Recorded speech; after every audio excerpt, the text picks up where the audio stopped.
So it's and 1 and 2 and 3 and 4 and... My name's Adrian Stonebridge. I've been a teaching professional in Britain and abroad for 25 years. 8. And here I go.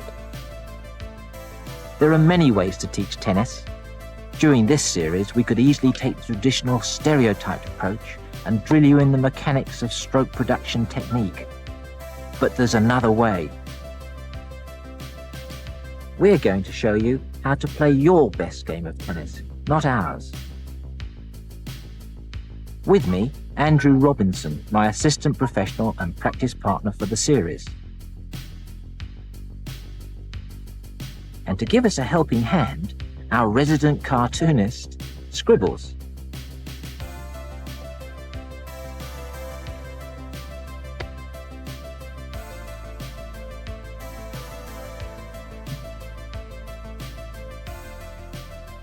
Here come the guinea pigs. We've come to Spain for a tennis holiday because it's inexpensive, and they tell me it's still raining in Wimbledon.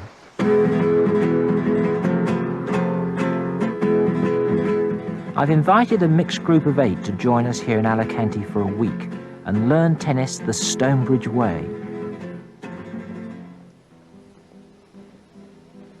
Some belong to tennis clubs and can already play a fair game. Some could be quite good, 2 are complete beginners, and some have been playing for years.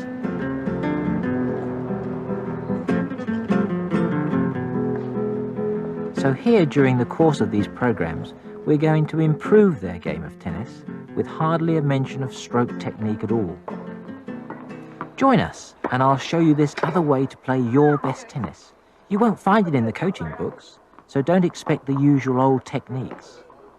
This is an approach that really works. First of our group is Herbert, a doctor of medicine. He doesn't show it, but he's got a submerged excitement for the game. He can't wait to get out there and hit tennis balls. Maybe his new monster racket will help compensate for when he takes his eye off the ball.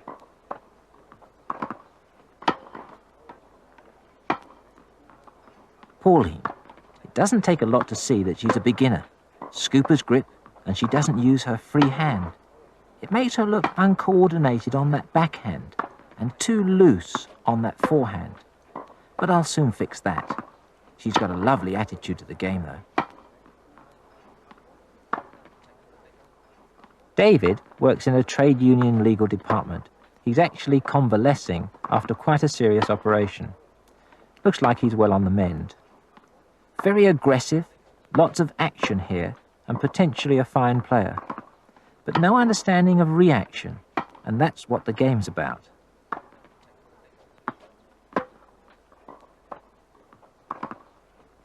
Back home, Marion plays tennis all year round, come rain or shine. I've selected her as a squad member because her attitude and commitment will be such a good example to the others. As you grow older, the main difficulty is seeing the ball early and moving towards it. And in her case, I'm going to focus my efforts on improving her reaction and her preparation.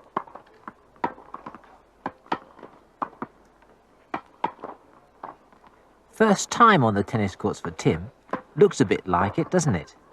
If he went to a typical tennis coach, he'd be put through hours of stroke technique and would soon give up in despair. I'll be looking to bring out all his dormant qualities so that they begin to work to his advantage. Everyone has dormant qualities, and my job is to trigger their release.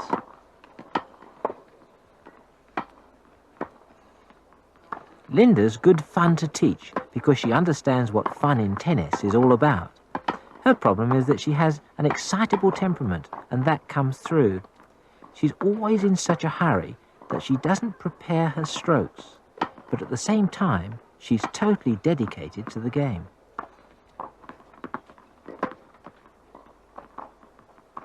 George actually knows his tennis. He's a perfect example of the ageing sportsman of excellence who just won't lie down, and we all love him for it. As he gets older, He's adjusting his game in order to compensate for the reduced time he has to prepare his strokes. My job is to create more time for him through the art of reaction in order to stretch him back through the years.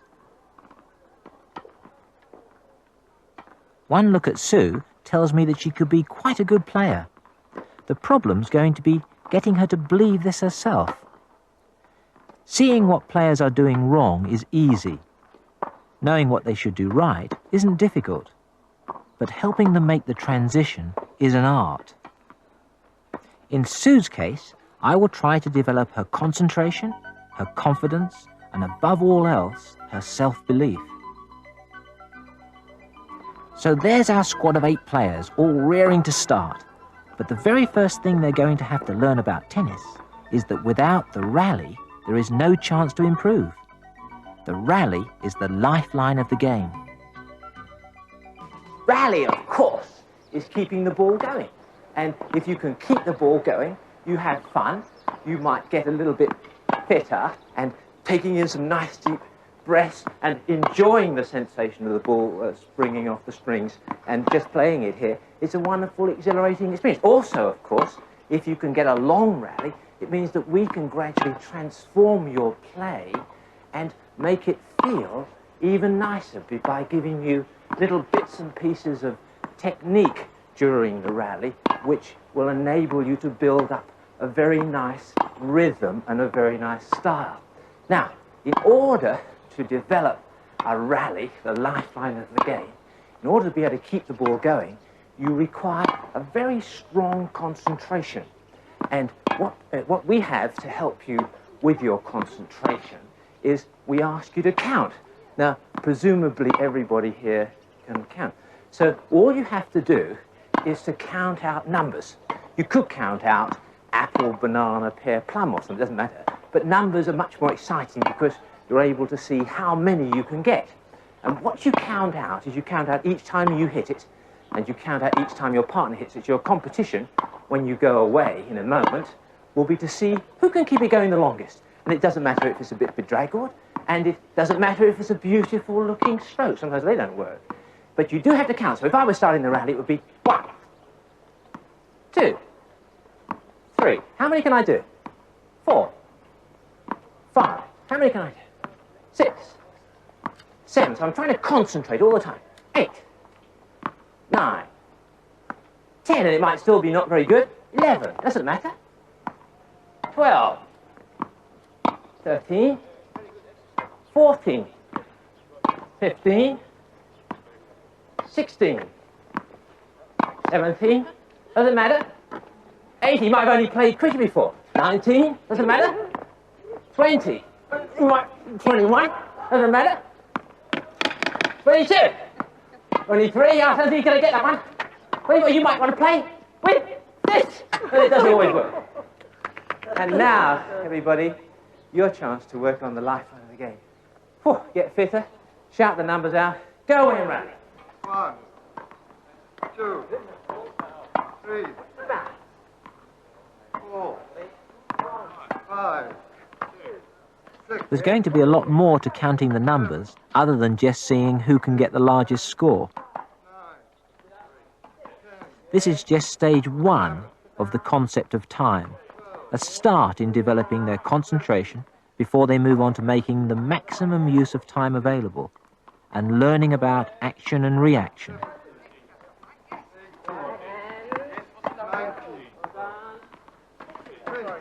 But for now, there can be no progress until they learn to sustain a rally. Tennis players only improve with practice, and that means hitting as many tennis balls in succession as you can. It's no use continually trying to beat one another by forever playing forcing strokes and attempted winners. Save that for match play. You won't be able to play a successful match, for a start you won't be fit enough, unless you've learned how to practice. If you can't rally, if you can only keep the ball in play for 2 or 3 strokes at a time, then in competition, that will be the limit of your strategic capacity. 9, 10, better. Well done. 11, The two... 9.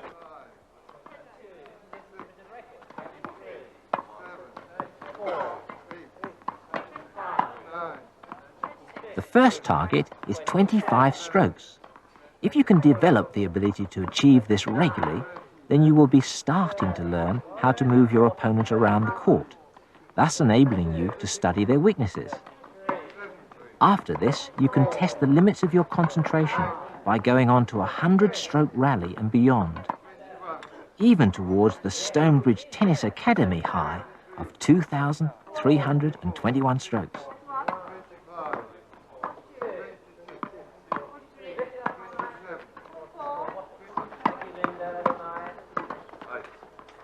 So don't make the mistake of thinking that it's easy and a waste of time when you see people playing the ball back and forth towards each other.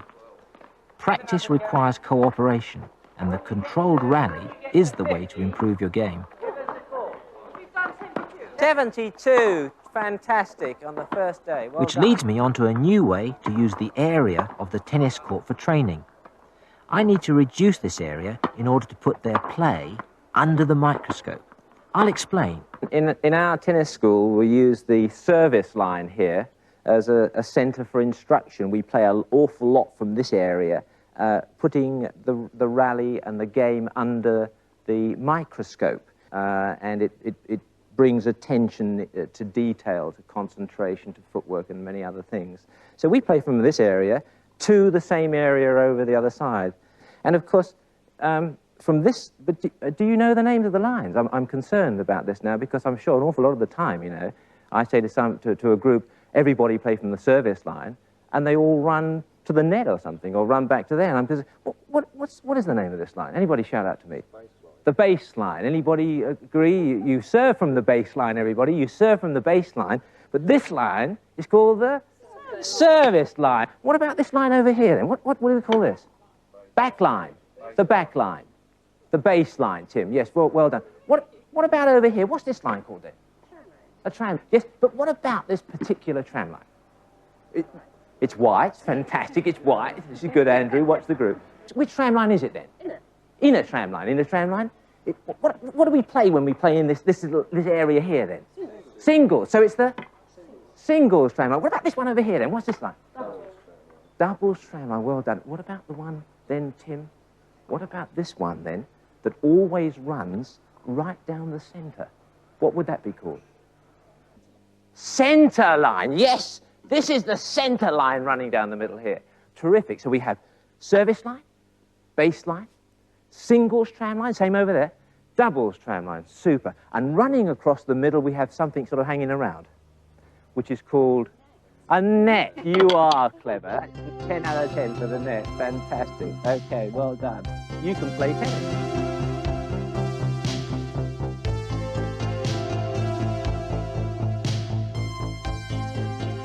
What do you think then? All right, so we're rallying, aren't we? And we're keeping the ball going, all right? And Stonebridge says to you, look, shout out numbers, he says. You know, you think, oh, God, you know, we're running around, we should be playing tennis, and we're shouting out numbers. And he says, shout out the numbers and see how many you can do.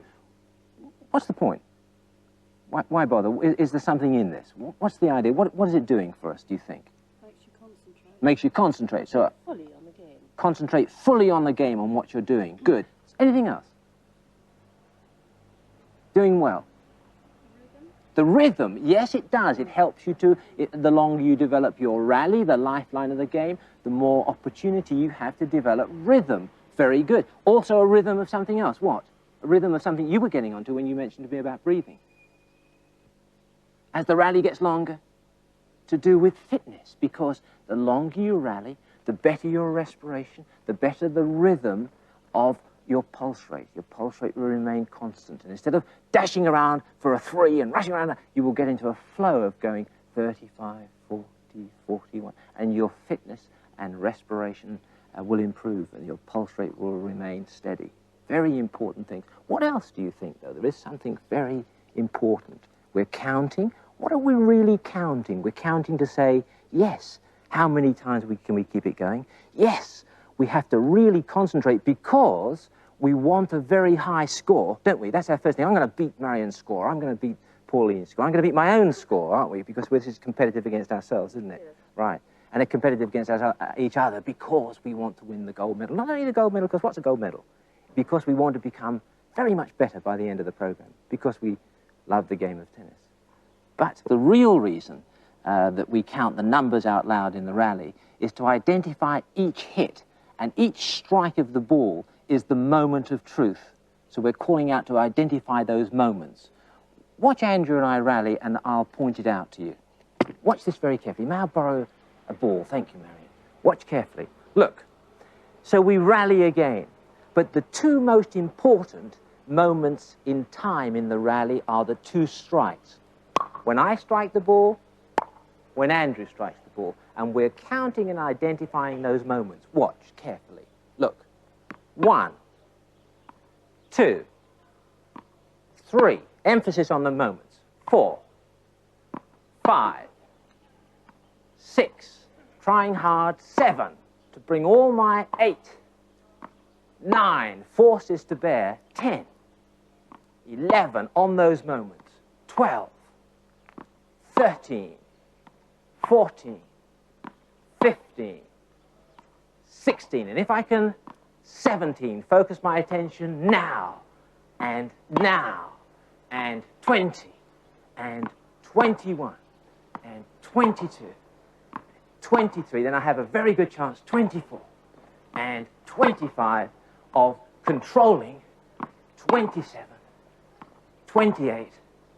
The rally, and of controlling my strokes, and of controlling myself, and of developing a very long rally, because I'm using the moment in time there and the moment in time there as Andrew hits the ball, developing those two most important moments in time.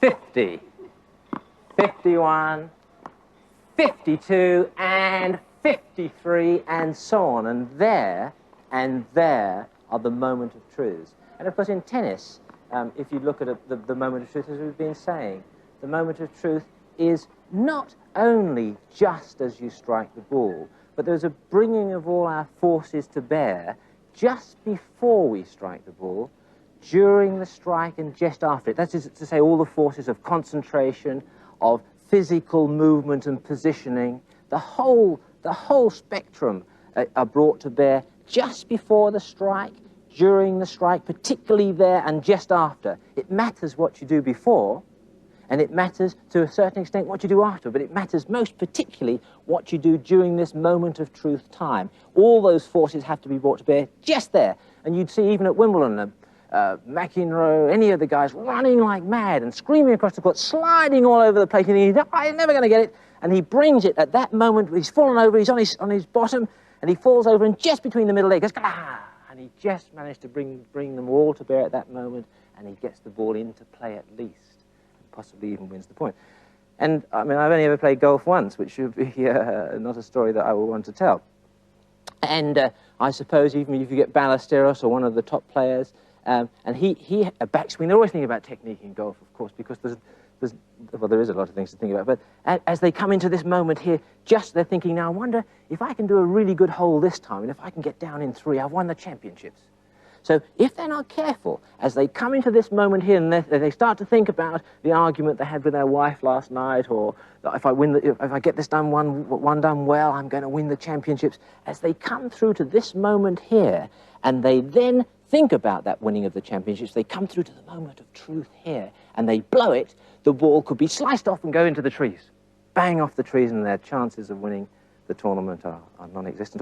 Or Keegan always in football. I must admire few footballers, but Keegan probably the most, because he seems to hold his level of concentration, which we've been talking about, over a reasonably long period of time, to dribble past one person, the crowd, oh, 2 people, 3 people, they're all slipping over in the mud, the other footballers, and he gets to the moment where there's a wide open goal.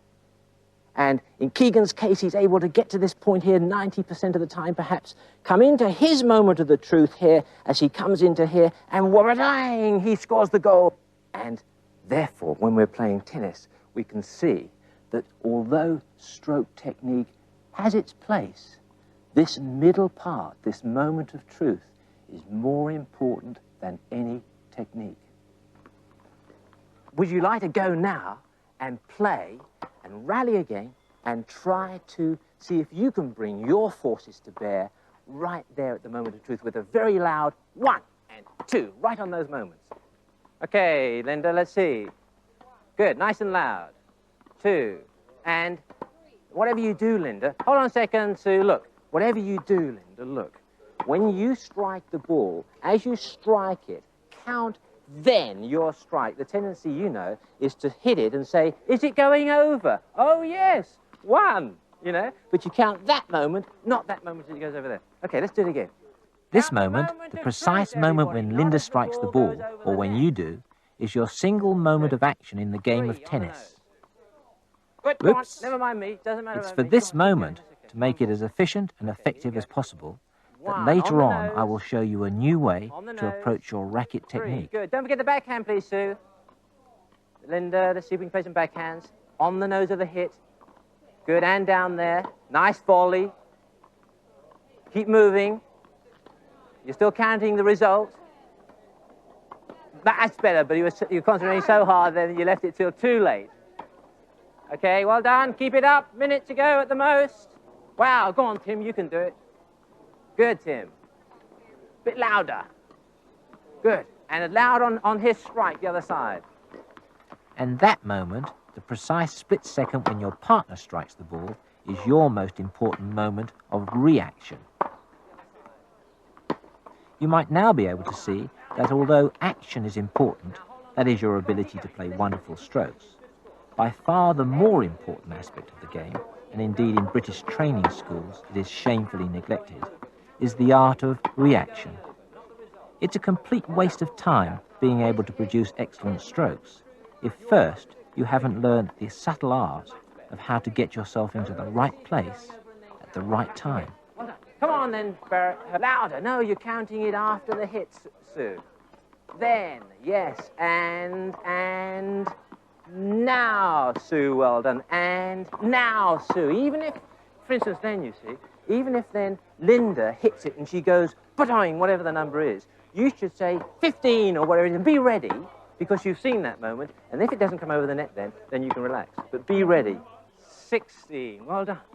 17, 18, 19, 20, well done, David. 21, another backhand.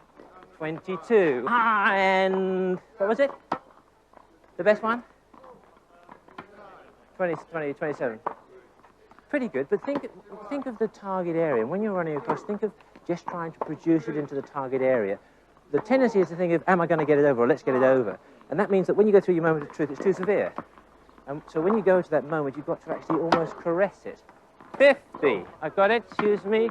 51, 52, well, if we can get to 60, 53, 54, this is good stuff. Who can't play backhands, Marianne? So there you have it, your moment of action there, and your moment of reaction as the ball is struck the other side. These are your 2 moments of truth, and next week I'll be showing you how best to use them in order to create time. Great players in all sports seem to have so much time in which to play their strokes. Well, the same amount of time is available to you, and I'm going to show you how to make it. Meanwhile, don't forget the numbers and have fun. Nearly in the railway station. 68, 69, another high one. 70, well, we may as well get 80, Marianne. 71.